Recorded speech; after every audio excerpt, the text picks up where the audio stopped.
Thank you very much. We are back again. The first thing I want to say is thank you.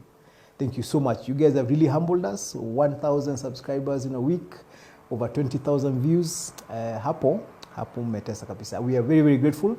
I am personally very grateful and for just the confidence in that you guys are actually willing to listen to what I have to say. Today I want to start with something that has been hot of late. The conversation about what it is that happened. Why would a government that was in power lose an election the way we lost the one in a couple of months ago? I think if you were to summarize that into one sentence, we completely overestimated ourselves and we completely underestimated Ruto and his capacity to run this campaign. And you see that towards the end, the finishing, how much further he was willing to go, how much harder he was willing to go. I guess he was hungrier for this thing than we were. I think there was a lot of complacency and also that vibe of governments don't lose elections, which shouldn't have happened because then we'd already lost a couple of by-elections. We should have learned. We kept saying we were learning. I know we said we were learning from Juja.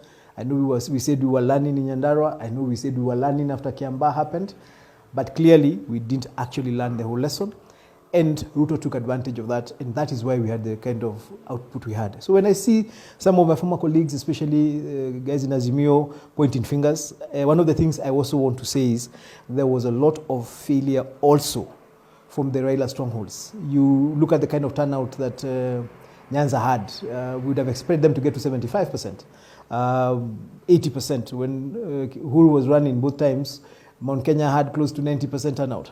Had that kind of turnout happened in Nyanza, in the western region of the country, I don't know what kind of results we would have had, but they certainly would have been better.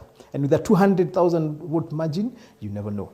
So anyway, these are the results we have. William Ruto is the president we have, and we're going to have to figure out how to fit and work within the reality that we have today. But in reality, as I said, we overestimated government and deep state and the system, and we underestimated the capacity that Kenya Kwanza brought to the equation. Something else I'd like us to talk about is this issue of criticism. One of the feedbacks I'm getting, I've been following the comments on this clip from last week, and you keep hearing people talking about, oh, mtu anatafuta kazi.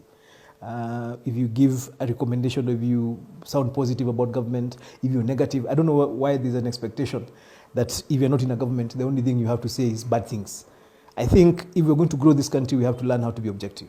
If a government is doing something well, we need to be able to say they're doing something well. Remember, this government belongs to all of us. Whether you voted for it or not, this is our government. It's going to be the only government we have for the next 4.5 years, God willing. So I think I really, really want to urge all of us. And this is something I say both to the Kenya Kwanza supporters. If you see government doing something wrong, you should be able to say. To the AZIMIO side, if you see government doing something right, you should be able to say. This thing of looking like when you go in front of a television, in front of the media, or when you speak politics, somebody is able to know what you're going to say just because of where you are, I think is wrong. We are all free-thinking people. You should be able to stand up and say, this government has done a good job here. This government is failing here. This government can improve here. Because you're a Kenyan, and most of us are not in the government. Our work is to criticize it objectively, constructively, and I think we're going to go quite far. And on that aspect of criticizing, let me start with the positive ones. I said last week, we haven't done 100 days. So it's really, really hard to justifiably evaluate this government and be able to say they have failed.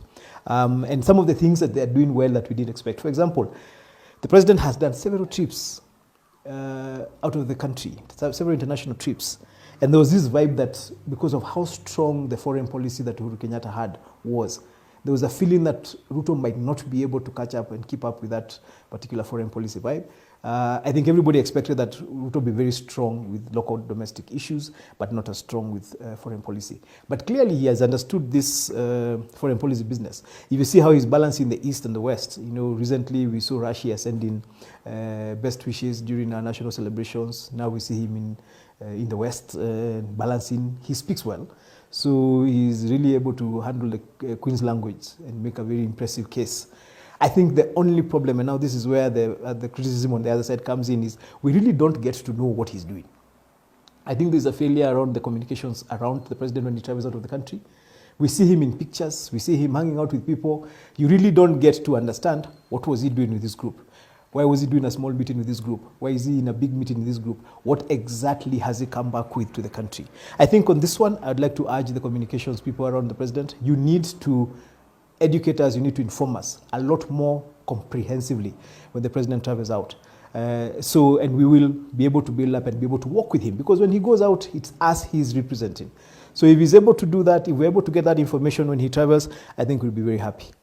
We come back to our local politics. I think right now what we are watching is how everybody seems to be running away from AZIMIO. I saw my colleagues from Kiambu do a press conference and say now they are working with the president. I'm seeing the imploding that seems to be happening in Kanu. What can I say? I think first, a lot of the people, I remember listening to Chris Kirwa. Not Chris Kirwa, the former minister who had been an official, Mheshimiwa Kirwa. He was a member of UDA, and then near the end he moved to AZIMIO, and I remember he was received by Martha, and he was on TV recently, and he was very candid. He said, look, I didn't join AZIMIO to go to opposition. I joined AZIMIO because I believed it was going to form the next government. And I think for a lot of people, why we're seeing the kind of disassociation with AZIMIO is because most people who joined AZIMIO because they thought it was going to form government. Now it hasn't formed government, you don't know how to operate within the opposition spaces. You look at KANU, I don't know, except the time when KANU lost in 2002, I think KANU has done everything it can not to operate in opposition spaces. I don't know how Jubilee would operate in opposition spaces. So the disassociation with AZIMIO is not specific. I think it's just that thing of how do we operate in this space. Recently, we had this conversation about when Raila called for what you call public consultations. I mean, everybody had their own view of what that means. And we saw Jubilee very quickly dissociate itself. We saw KANU dissociate itself. What does that mean? We don't know. A lot of the people who are in AZIMIO expected to win the election. And once AZIMIO lost, they don't know what to do about it. So I suspect that at the end of this process, what we're going to be left with is ODM within the opposition benches. And I suspect that AZIMIO, because already President Ruto has been very clear that he's going to do quite a bit of evangelizing and ministry to reach out to people and bring them into government. I suspect that is what we're going to see in coming days. So I don't think Kenyans should be shocked. Most people go into politics to win. Most people go into politics to be in government. And once you find yourself outside government, you find a way of getting into government. Because also only through government are you able to actually add value and deliver to people. However, opposition is also a useful place to be if you can be an objective and issue-based opposition. The problem we have is a lot of our opposition has been you oppose whatever government has done.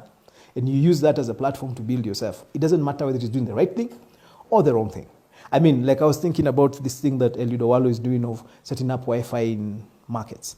It's a brilliant idea. I mean, when you think about the people who go to the market, if you had free Wi-Fi, it means that Mama Mboga, if she can be educated, because now that's the follow-through that this government is not doing. Last week I talked about the Hustler Fund. Brilliant idea, no follow-through. Now we have the Wi-Fi in the markets.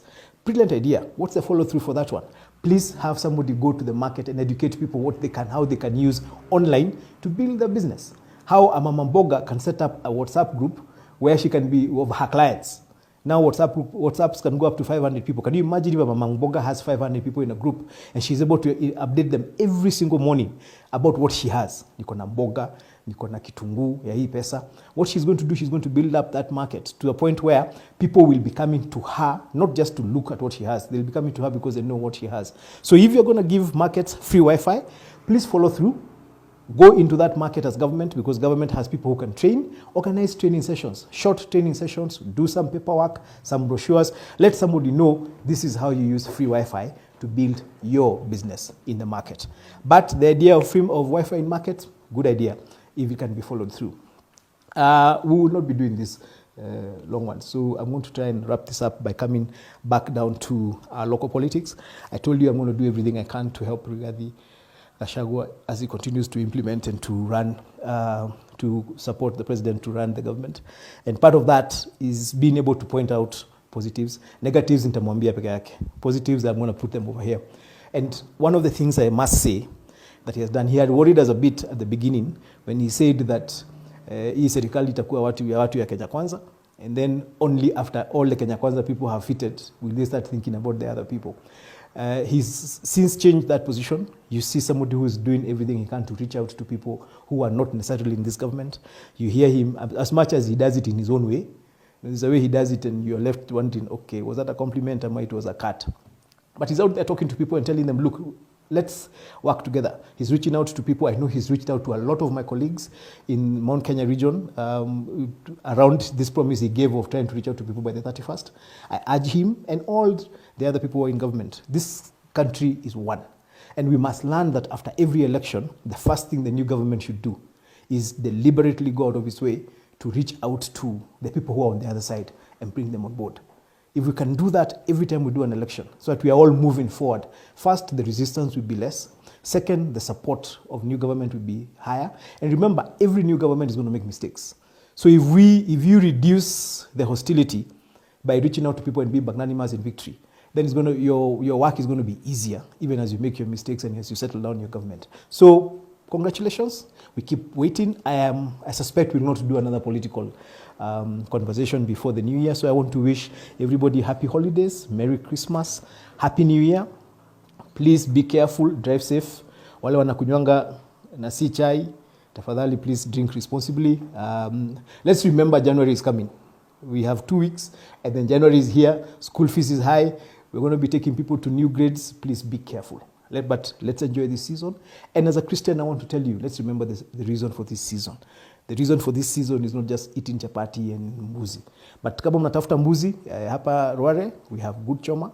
And now we're actually doing deliveries for a full mbuzi. So please reach out to us if you're around us, and we'll be able to do that mbuzi to you. Meanwhile, Merry Christmas again, Happy Holidays. See you in the new year, God willing. Asanteni sana.